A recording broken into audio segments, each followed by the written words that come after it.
da da da da da da da da da da da da da da da da bam bam ba pa ba da bam bam ba pa bam bam.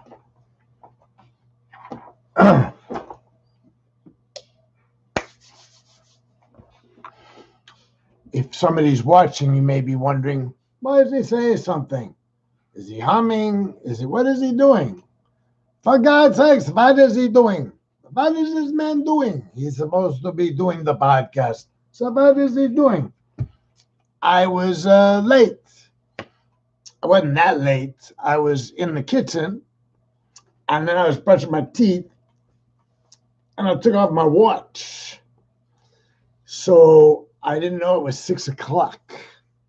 And then something occurred to me when I looked at my wrist, and there was no watch. I thought to myself, you really should try to find out what time it is. You know, the last time you looked, you only had 5 minutes. Well, I double checked it, and it was 6 o'clock. Some of you just got here. You don't even know, what is he rambling about the time? Well, anyways, let's move on. It's 6:02. It's February 5th, 2021, in the year of our Lord. And my name is Ken Goldberg, and I'm going to attempt, as I do each evening around this time, to do two things. One, enlighten, and two, amuse. And when I say enlighten and amuse, I mean to anybody listening. I don't mean to me. I'm already amused. I'm amused when you show up. I'm amused. Sometimes I'm amused that I think that if I show up at 6, if I don't show up at 6, I would be disappointing somebody. So, and then I laugh. I laugh sometimes out loud. I admit it. I don't know what that means. There's only one person in the room, and I'm laughing out loud. And I'm not watching television. Nobody told a joke. I'm laughing at a thought. All right.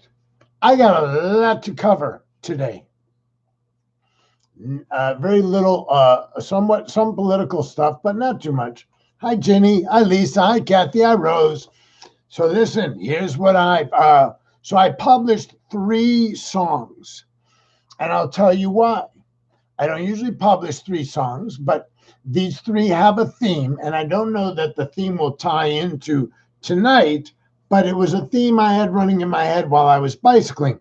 By the way, I bicycled today down to White Rock and back, and I was thinking, I don't want to not enjoy winter. I don't want to not enjoy cold weather, but dang, man, when you're outside for hours on a bicycle, it's windy and it's chilly. It doesn't even have to be cold because there's a wind chill factor on a bicycle. Man, I don't want to not enjoy it. So I do everything I can to try and enjoy it. And so, I picnicked and I just meandered around. The point is, if you want to do this kind of stuff, for those of you that are walkers, I know Jenny's got some dogs she's got to take out every day. Some of you go for a walk. It's just part of your routine. Wintertime is challenging for me. Summertime, dead heat, I'm okay. Because if I haven't said it here, I've said it many other places. I just get up, I put on shorts, t-shirt, get on my bike. There's more to getting on the bike than just getting on it, especially I got lights. I got a lot of lights I got to put on every morning. I have filled it, check the tires, whatever. Anyways, I get going. It gets hot or it gets hotter.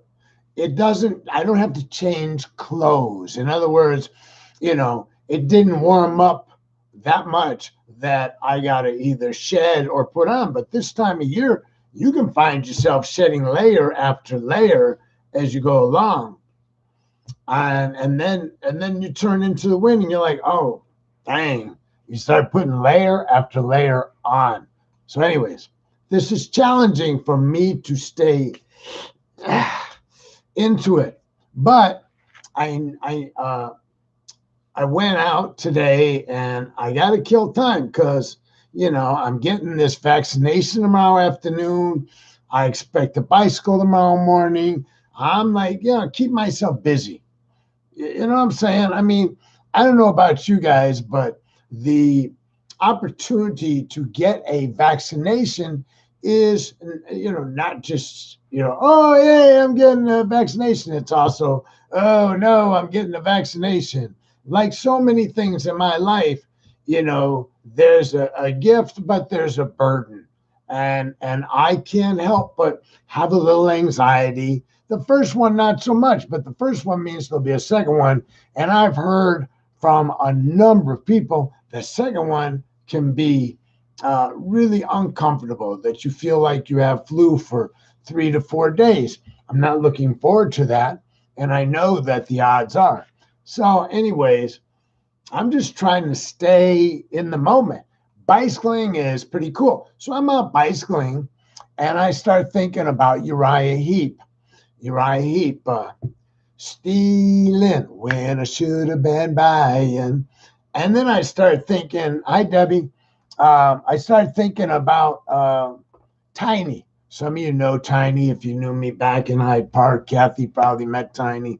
Anyways, Tiny and I, we did a lot of criminal activity together, right? And so I kind of like songs about outlaws. So I posted 3 songs that are about outlaws. Now the middle one about 2 hangmen, that's really not from the perspective of the outlaws so much. That's more from the perspective of the hangman. But it's interesting because the hangman turns into the hangee, or the victim or whatever. I don't know how to characterize it, but please take a moment afterwards and listen to the 3 songs. They're all related to, law, right? I fought the law and the law won 1966. I had just met my friend Marv, and his dad had a drum set, and we would play. It's a good drum song, especially if you're a newcomer, and I was brand new to drums. I had wanted to play, but I hadn't been able to. So, and then this two hangmen. That was a really poignant song. It's political, and that Mason Proffit you don't hear a lot about, but really touching, especially the chorus. I'll be interested if you don't like it, what you didn't like about it. And then Uriah Heep, Stealin. I had that album. I didn't have a lot of Uriah Heep. I never went to see him live. I wasn't particularly interested in them as a group, but I really thought they had 1 or 2 songs that back when I used to make my own tapes, with cassette tapes, you used to put together your own mixtape. I always had Stealin on there, and I think there was 1 other. So hi again, Chris, Mark, and Ann, Debbie, Radine. Welcome, and Lisa. And gosh, I know you all have lives, so thank you for sharing some of your time with me. So back to Uriah Heep. That was a song that came into my head. Don't know why, can't tell you, it did. And when it did, I thought,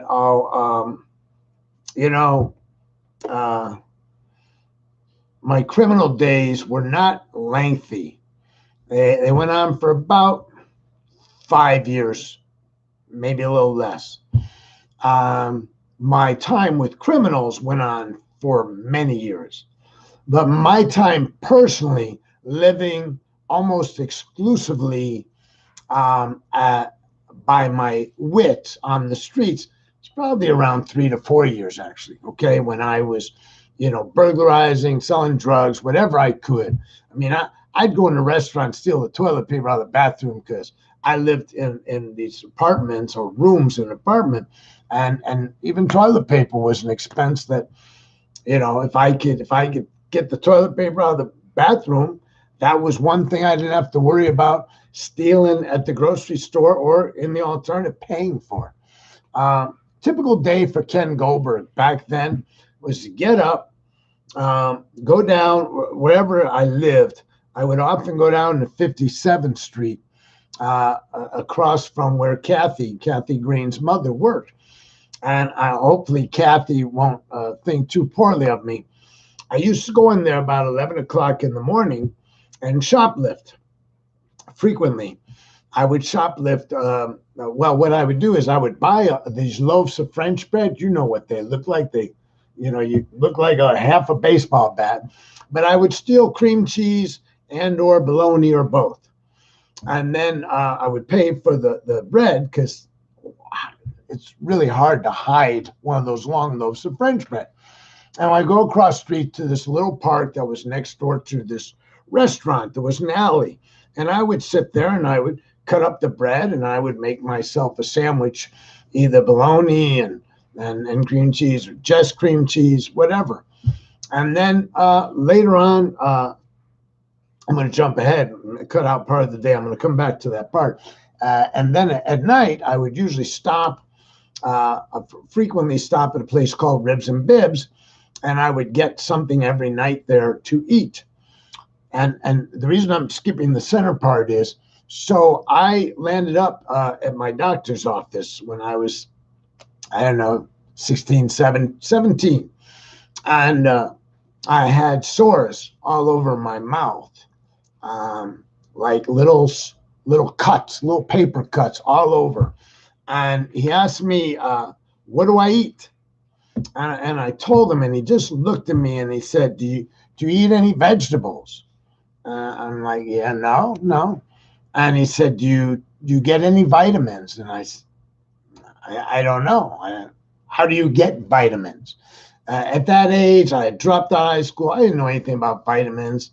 I didn't know anything about nutrition. All I knew was if your tummy's full, you're good, right? So I had something akin to scurvy.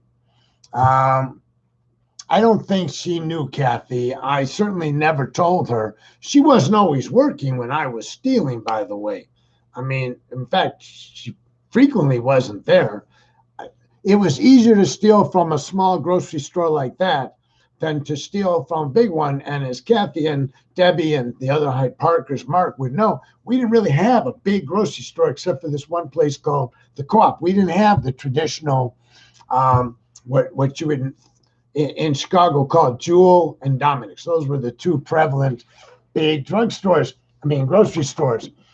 They would be the equivalent in Texas of Tom Thumb and Kroger. So I was really hitting it because it was just easier. And it wasn't just there, by the way. When I traveled, I sought out smaller, almost convenience store, mom and pop stores to steal from because it was easier. By the way, I got caught at Safeway in San Francisco, and I got really lucky. I had money. I paid. I was able to pay for the stuff I was in the middle of stealing when they caught me. They let me pay and kicked me out and told me don't come back.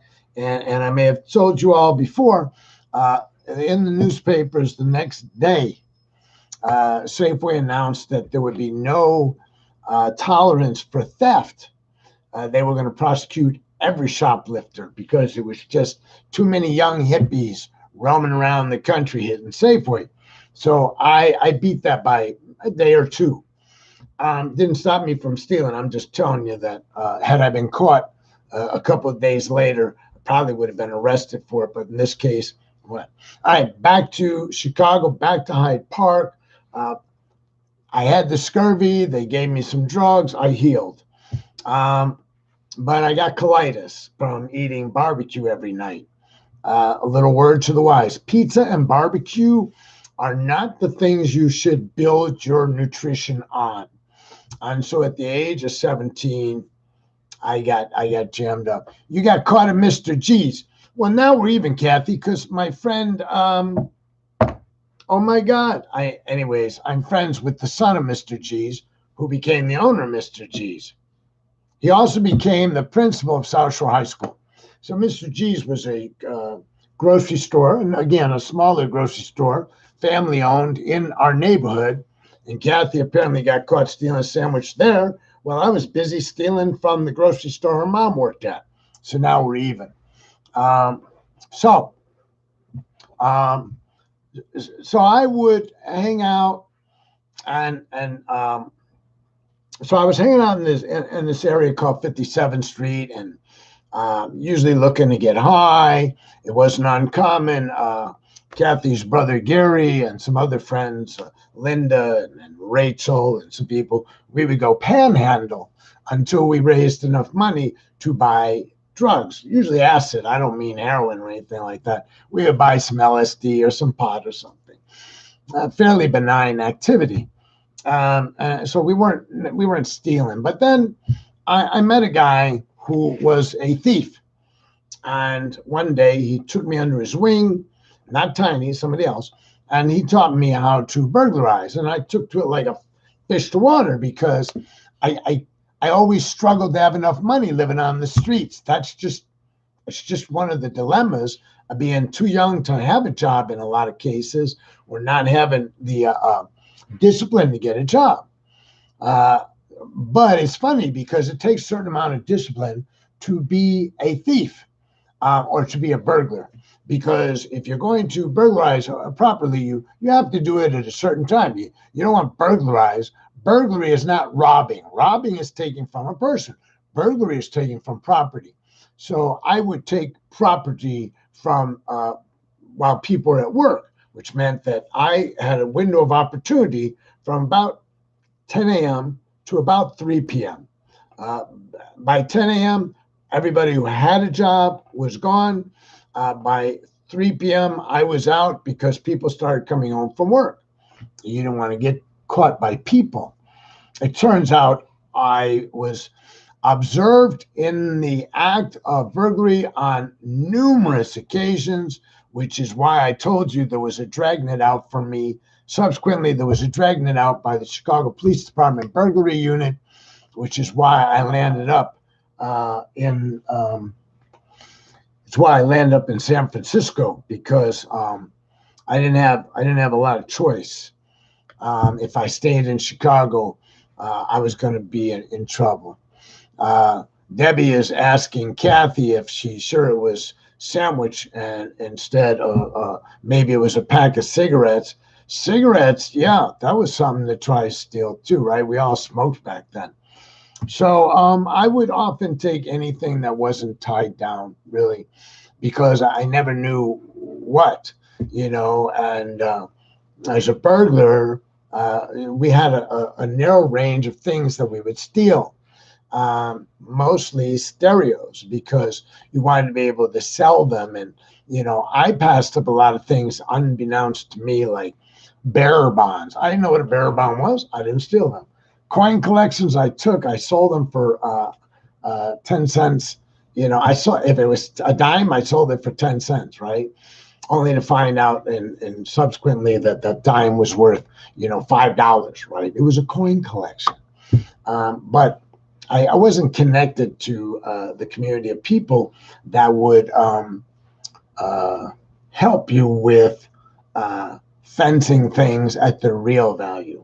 So a typical day was going, once I got introduced to that, I would go out between 10 and 4, do my business, and then I would, whatever money I made, I would go and I would buy usually some pot or some hash, and I would go over to Ahmed's restaurant and I would sit there and I would sell all night long until it was time to go home.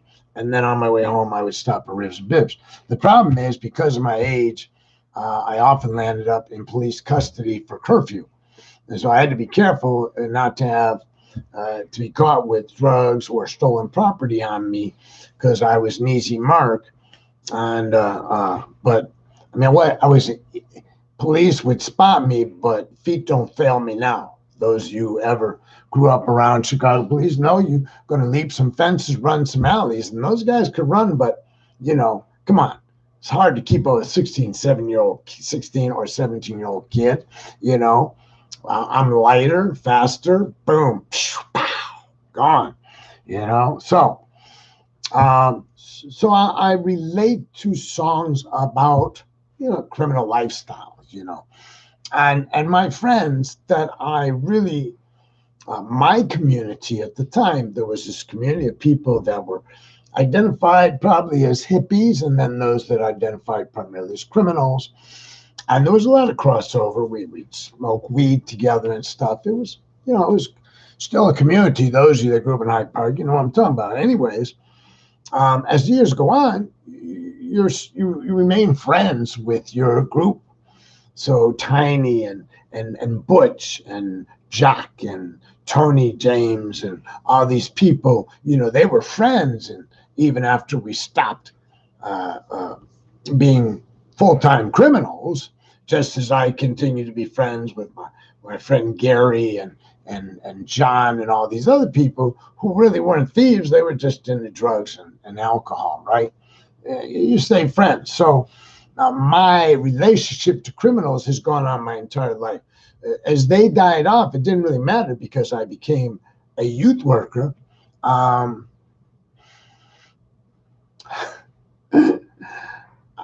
I hard to follow, Ginny? Then I became a social worker, and as most of you know, my social work was done almost exclusively with kids who were disenfranchised. They were kids who were in gangs. They were kids who hung out. It wasn't exclusive, by the way. I used to go to the playground. There were kids that were into sports. There were kids that were into checkers. There was a wide variety of kids that engaged with my program. But my specialty tended to be kids who were at high risk of arrest and incarceration. Those are the kids that I pinpointed and made a point to get to their locations. Their locations were easy. Those of you know something about street gangs, they all have a corner that they called their own. So at night, as a social worker, I went to 4 or 5 various corners, and I was guaranteed, unless something had taken them away, cops, a funeral, or something like that, there'd be a couple or a bunch there, and I would bond with them there. And then I got this van, I raised money, and it held 15 people. I could swing by, and sometimes I could talk them into doing something with me. Hey, why don't you guys get in a van and let's go to the amusement park. Literally, we would go to a place called Old Chicago. It was an indoor amusement park. And, they liked that because, one, most of them didn't have a car, and two, they never did anything sane or normal in the gang. So if I came around and I said, do this, this is cool, they thought I was cool. So we would do stuff. We would do stuff that wasn't aberrant.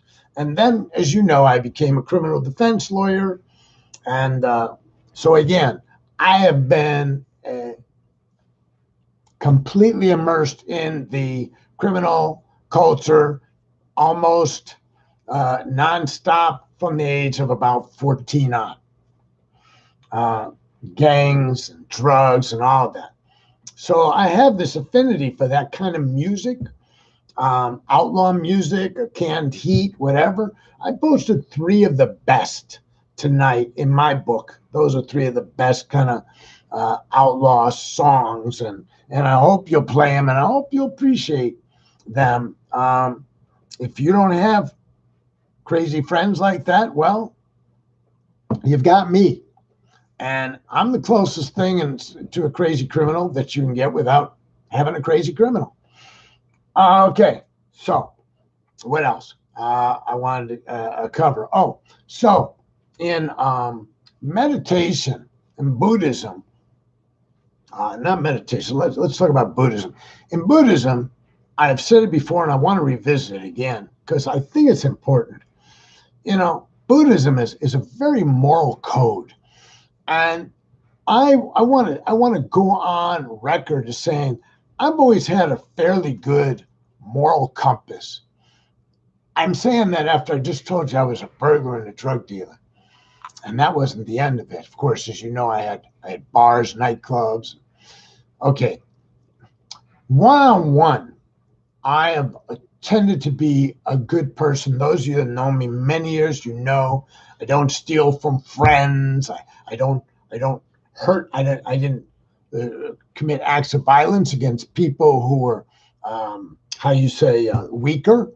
If there was if there was violence, it was usually one in response to violence being perpetrated against me or against somebody else that I didn't think should be the victim of violence. So I think I've had a fairly good moral compass in a lot of ways, but certainly by no means perfect.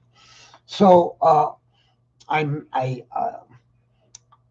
took my daughters, and Rachel came into my life with the two girls, and we lived together. We become a nuclear family, and children are a real stabilizing influence if you allow them to be. I mean, I didn't do anything untoward. I would sneak out, get drugs, do my drugs privately.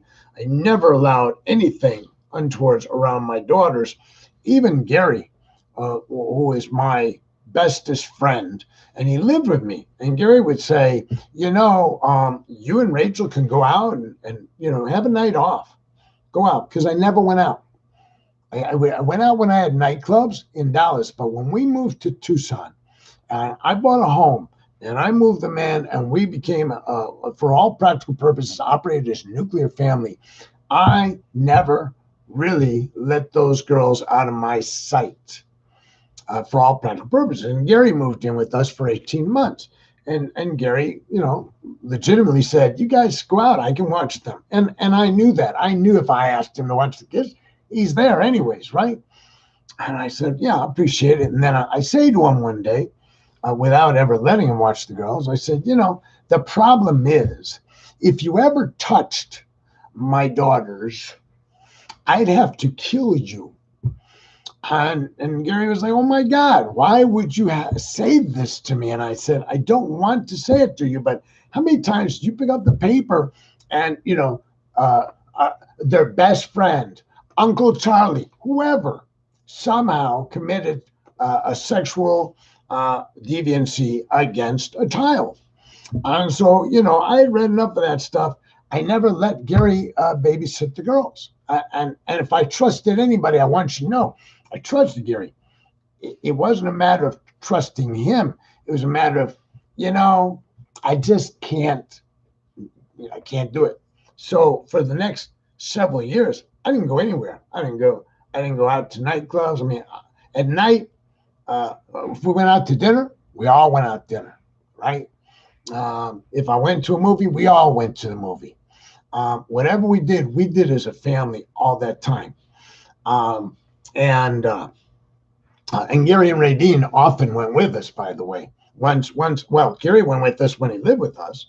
And then Gary and Radine, when his wife moved down to Tucson from the Chicago area, then we went as a group, always.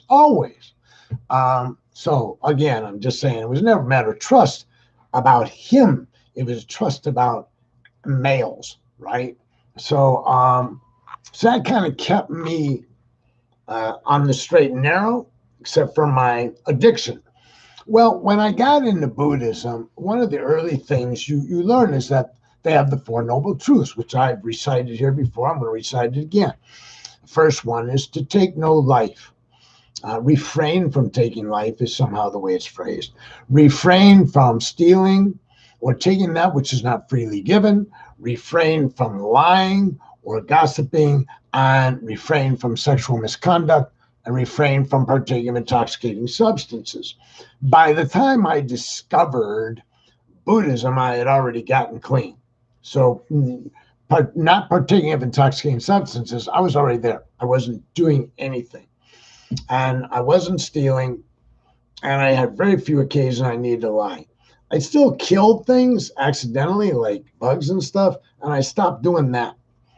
And I stopped taking things that were not freely given. I mean, it was a whole overlay of a moral code that was kind of superimposed on my life, that I allowed to be superimposed on my life. And they're called precepts. You vow. These are vows that you take if you declare yourself a Buddhist. And so I did. And I found that, this is a vow. I made this vow. So when I would find something that, wasn't mine, laying in a restaurant, somebody left money. It was on the floor. It was a pen. It was a nice pen somebody left on a table somewhere. Whatever it was, I found that given I had made this vow, that I just didn't take things. I found that I wasn't even comfortable with the white lies that I'd always been comfortable with. If the lie was not intended to hurt the recipient, then why not say it and say the feelings? Well, that's not the way Buddhism teaches you. They teach you not to lie. So what ended up happening is I would either not say something or I would say the truth. I found that since there were no exceptions for the white lies, I stopped resorting to them. And this has been an overlay. And I find that religious people can oftentimes have more flexible morality than I exercise.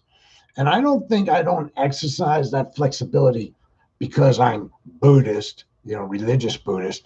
I think it's because I recognize the value of morality. I recognize the value of morality in daily life. There's this thing called karma, and sometimes I reference it. Karma is loosely translated as put out good, get good. Put out bad, get bad. What goes around comes around. I don't know that that's true. I've known a lot of people that lived really crappy lives and got away with it. Now they'll tell you that maybe in the next life, but since I don't always believe in the next life, I'm not convinced that that's where karma catches you. So I don't know that if you do good, good will happen to you.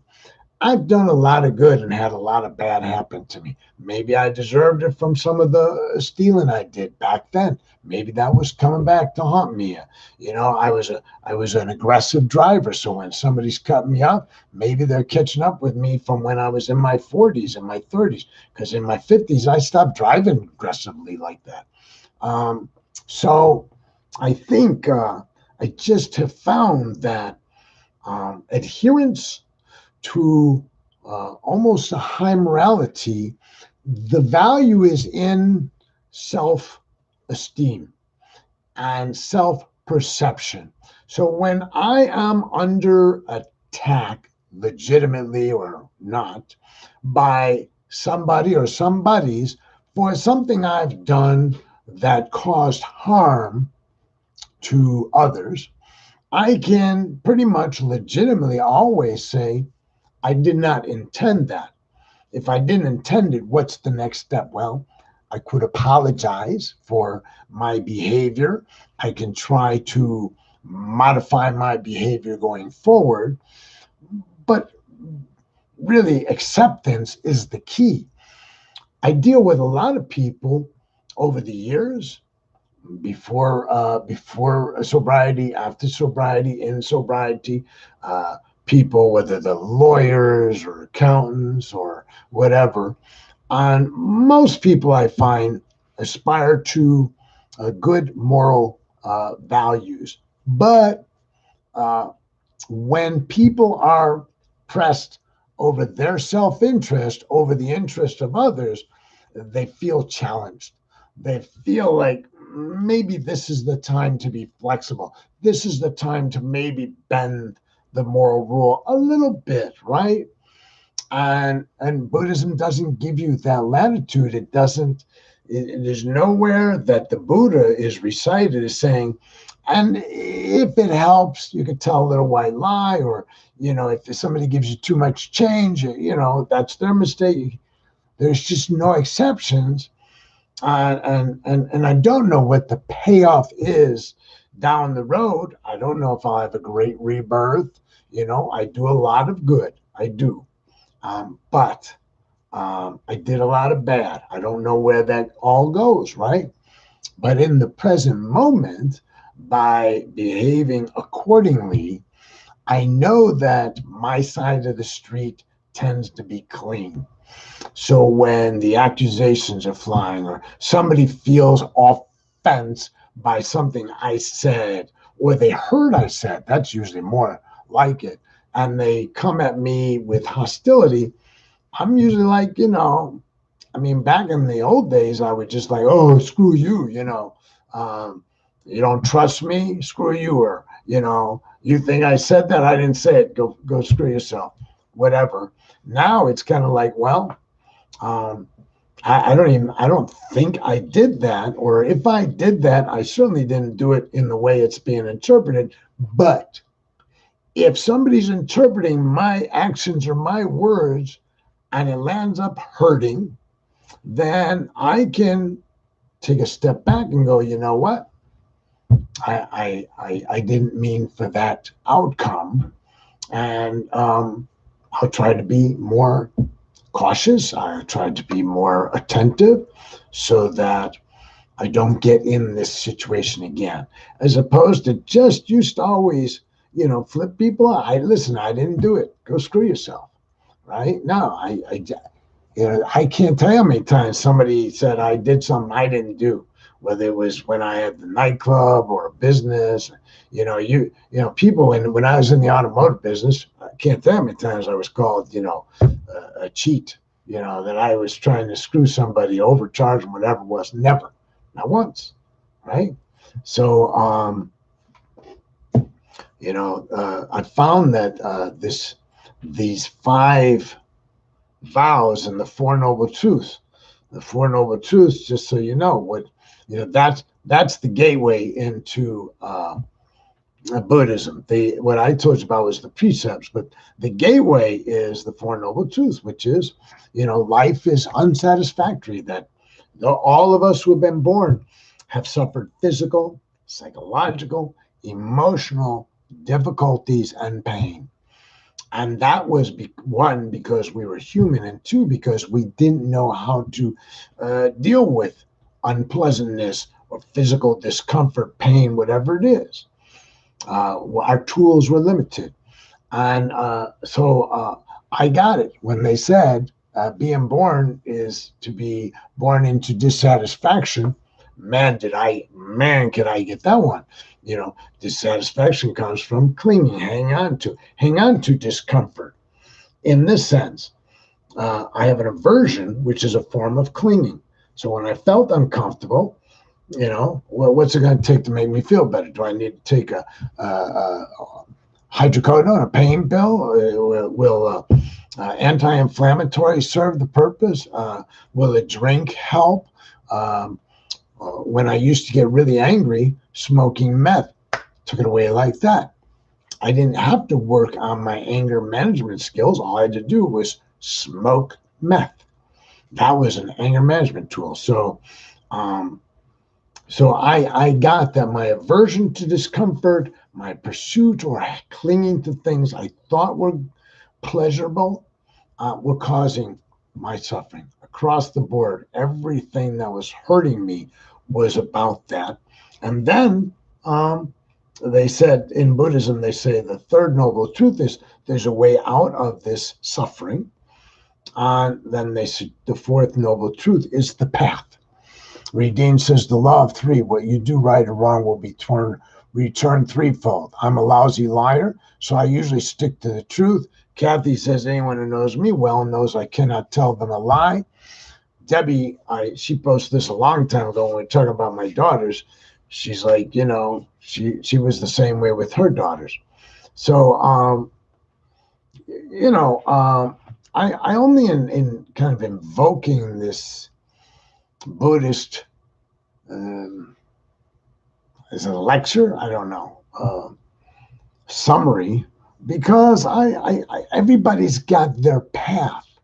And whether you follow the Buddhist path or not, I think it helps if you're aware of the value of something like it. Without being a Buddhist, there's no reason all of us couldn't vow to refrain from taking life, stealing, lying, sexual misconduct, and uh, doing substances, intoxicating substances.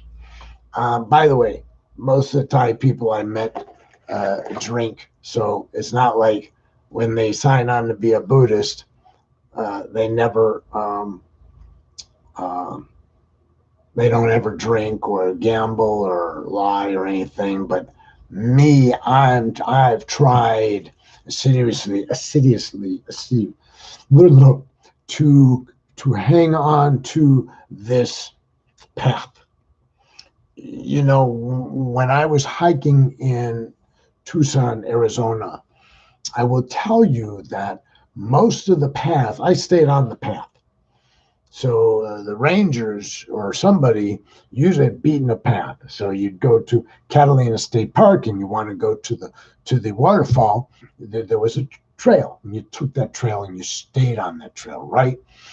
And sometimes my friend Johnny, who has been hiking for 40 years, he would say, "Well, let's cut across, let's bushwhack.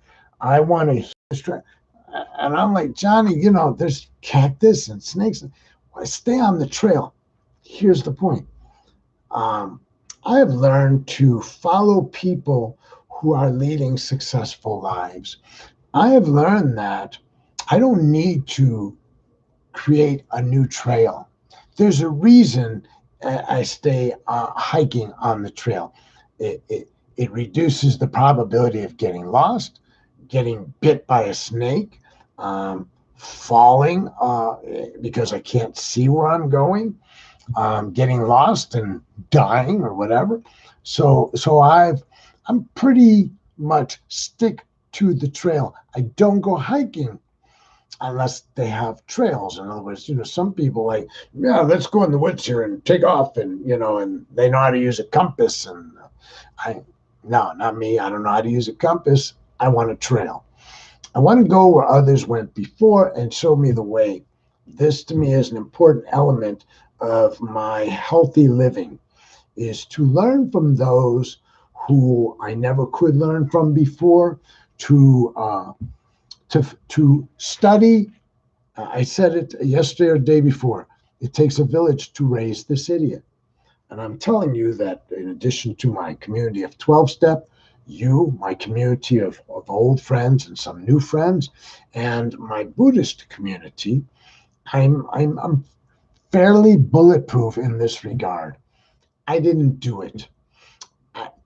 If you're looking for somebody to lock up, I'm not likely to be the person you're looking for. It would be pretty extraordinary.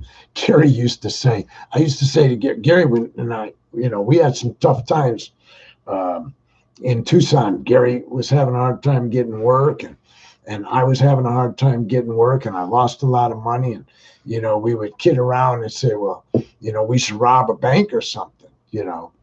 And Gary was always very pragmatic. It wasn't that he had anything against robbing banks, nor did I back then. It was simply, there's too many cameras. We'll get caught. Which is why Gary never got a tattoo, and I have many tattoos.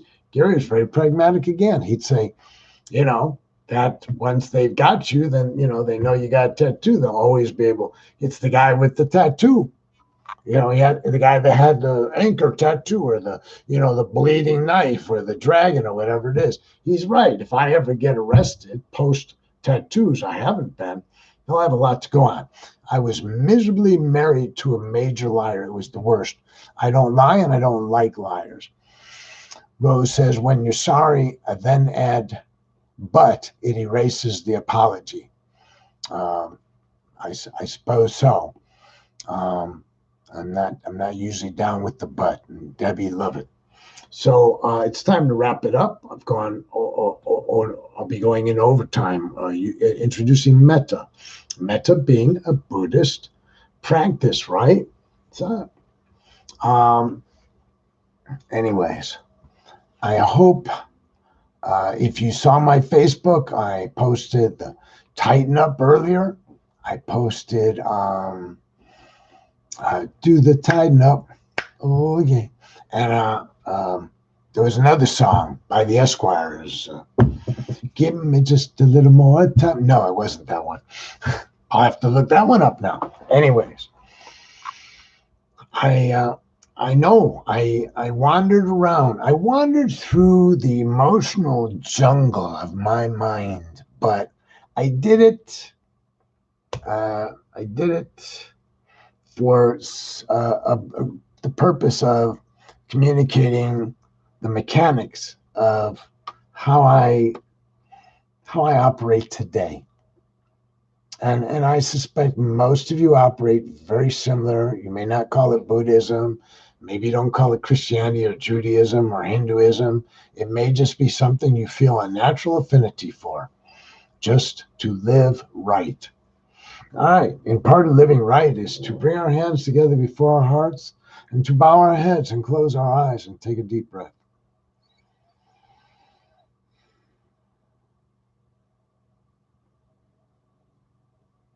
And then to think to ourselves, may I be happy, healthy, and free from harm. May I be free from anger, anxiety, and fear. And may this practice lead to greater peace and comfort in my life. May my mother and father and all my family and friends be happy, be healthy, be free from harm. May they too find a path that leads them to greater peace and comfort and ultimately freedom from suffering. And may those persons that I harbor any ill will towards, this is the perfect time after just laying out there for you this Buddhist practice. There's nothing more appropriate than to just let go in this moment of whatever resentments I have and send loving kindness to those persons I may think have harmed me. May they be happy, healthy, free from harm, living lives of comfort, peace, and even joy. And to all living beings, wherever they may be in the universe, humans and non-humans, our collective goodwill goes out to them all. May they be happy, healthy, free from harm. May all living beings be safe, comfortable, and at peace. Satu, Satu, Satu. Thanks, Mark and Ann, Lisa, Rose, Joan, Kathy, all y'all. Ginny, if you stuck around, Debbie, Chris and Becky, Radine, I think, was here, and Kathy, and maybe the other Kathy showed up. She may have stuck her head in. I don't know. Anyways, I'm going to go chill. I got a bicycle in the morning, and then don't hate me because I'm vaccinated. Okay. Bye, guys.